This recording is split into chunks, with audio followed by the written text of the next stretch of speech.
Hello everyone. Today I'm going to be talking about the About section within General Settings of your iPhone, and this is going to be the first of several videos that I'm just going to go through each thing within the settings of your iPhone, how to use it, what it means, etc., to give a better understanding.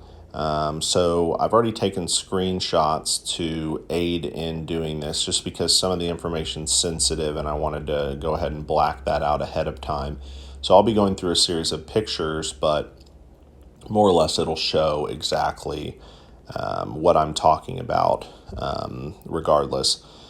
So to check this out, first of all, you'd go to Settings at the bottom right, and then scroll down a little bit, and it says General in the middle of the screen here. So you'd click that, and that would take you to this section, which at the top says About, and that's what we're going to be looking at today. So if you clicked on About, then it would take you to this section. And I'm just going to go through these one by one. So at the top it says Name. Next to Name says iPhone. If you were to click where it says iPhone, it would open up this window where you can change the name of your device to whatever you want to name it. You would hit Done at the bottom right in the blue square there, and that would save that as the name of your device moving forward. Now, there's all kinds of reasons why you would want to change this. Might be easier to find, maybe with Bluetooth or whatnot. You're trying to find your phone in the midst of a bunch of iPhones, and they all have this preset name of iPhone. So it just helps with things like that. Underneath Name, it says Software Version. This is the iOS software that your iPhone is running from Apple. The first number and two numbers, I guess, before the dot are the kind of the main version. The middle number between the two dots is major updates, and the number after the dot is more of a minor update. So whenever this number goes to 14, it usually would be when a new iPhone comes out. When it goes from 5 to 6 would be a major update. And when it goes from 1 to 2 and so forth, the last number here would be more of a minor update. If you were to touch where it says software version, it actually brings up in parentheses a different number. This is the build number. This basically signifies to the people that are working on the software where they're kind of at in between certain things on the software. So it kind of shows that it's a development point of this particular version of the software. So, this would mean something to Apple. Shows that sometimes things are still in testing, that kind of a thing. So that's what that number means if you've ever clicked on that and wondered. Underneath that, it's the model name, which is just what kind of iPhone you have, an iPhone 11 in my case. So this is really all this is. Underneath this, it says model number. Now, this is a long number, MWJ02LL/A. And this gives some indications on a few things on your phone. It gives color, storage, those kind of things it basically explains those things within this number. Now, just like the software version, if you were to touch where it says model number, it actually changes the number to this A number in this case, A2111. This is just a more generic model number. You may have seen this number sometimes on the back of the iPhone boxes. This is just a little bit more simplified version of the model number so that, let's say there was a problem with this particular version of the iPhone 11, this particular batch of iPhone 11s under this number. Well, that would help the person helping with warranty or something like that. So it's helpful to know. Underneath this is the serial number, which I grayed out. Everybody kind of knows what a serial number is, but it can give also technical specifications, the date of manufacturing, some interesting details within it to whoever needs to know that information. Underneath that is the limited warranty. Now, in my case, it expires coming up this fall. If you were to click where it says expires 10/26/20, that would bring up this, which is the coverage. Now, all iPhones come with a basic 1-year warranty. This is beyond any extra purchases like Apple Care or insurance through your cell phone provider. This is just basic kind of your rights, I guess, for your phone.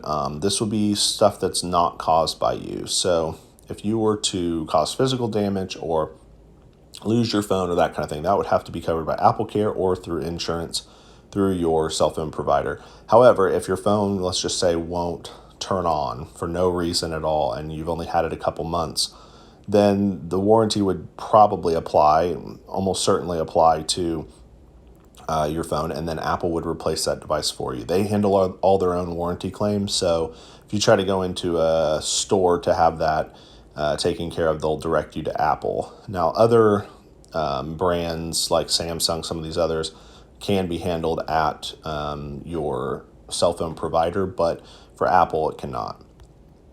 So underneath this is a section that's pretty self-explanatory: songs, videos, photos, applications, capacity, and available. I do want to talk about the capacity and available. This is important to know. How close are you to filling up your iPhone? What percentage of it are you using? And this is especially useful when you're about to get a new phone. If you're trying to decide how much storage you should get, you should really look at this, do the math, and decide, like let's say I were about to upgrade right now. Well, I'd probably get another 128 because I'm only using about half of that. But if you were using 126 gigs, you might want to go up to the next step.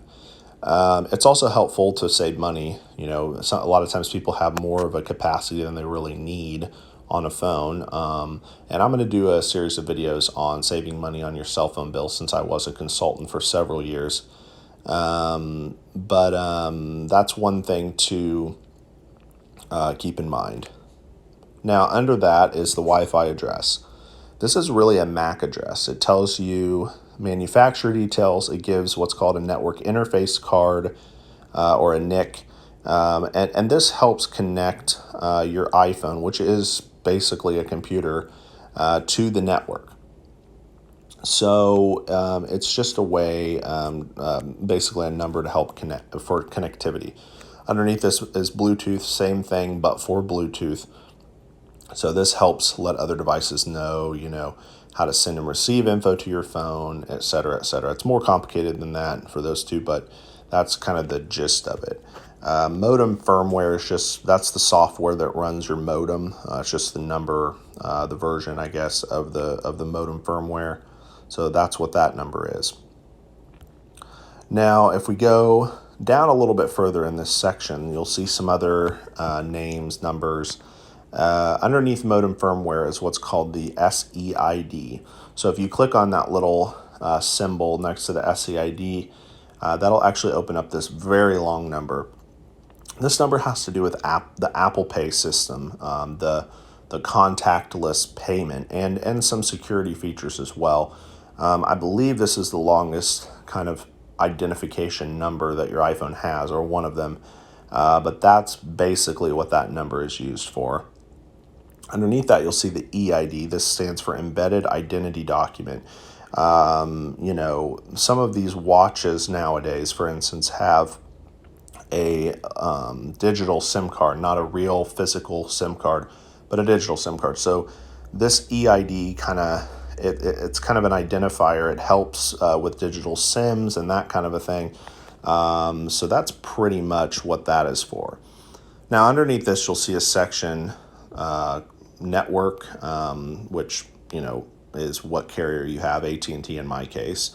Underneath that, it gives the specific carrier, and the reason for the number next to that is just the network, basically updates from AT&T. So 41.1 is just as the network improves and they change things and adjust things, that's the version, basically, kind of like the software version that AT&T is on. Now, if you were to touch where it says carrier, this actually brings up something different too, which is your IMS status, which just shows kind of what your phone is capable of running, some of the main things your phone can do, voice and SMS. So that's pretty much all really that is. Now, underneath this are really two of the most important things in the About section, your IMEI number and your ICCID number. Your IMEI number is kind of like a VIN number. It's probably the most common of these, all these different serialized or VIN number type numbers in your iPhone. Whenever you purchase a new iPhone, this will be usually on the back of the box, and it is a unique identifier for your device. The ICCID number is your SIM card number. So the iPhones do have a physical SIM still, and that number allows you to connect to the network and make calls and send texts and that kind of thing. So those two numbers in tandem are very important, especially in like a cell phone store. If you're trying to change a SIM card number in the system, in the point of sale system, the representatives will change this ICCID number to a new SIM card number. The IMEI number is pretty much set as your number on your that came with your device. But those are the two most important things for connectivity, especially if you're in the store and they're trying to set you up with a new phone. The MEID number underneath this is just a shortened, I think it's a 12-digit number instead of 15 like the IMEI, but it's just a shortened thing that can also be used in certain instances for things not as common as the IMEI, though. And then the digital SIM underneath is, again, some devices are using digital SIMs, so this just gives an IMEI for a digital SIM. And then where it says certificate trust settings, if you were to click on this, which this is the last thing, it would take you to this. And I blacked this out. I probably didn't need to. But basically these are just chains of trust. If you've ever seen, do you want to go to this website? Do you trust this certificate? Do you trust this website? Do you trust this app?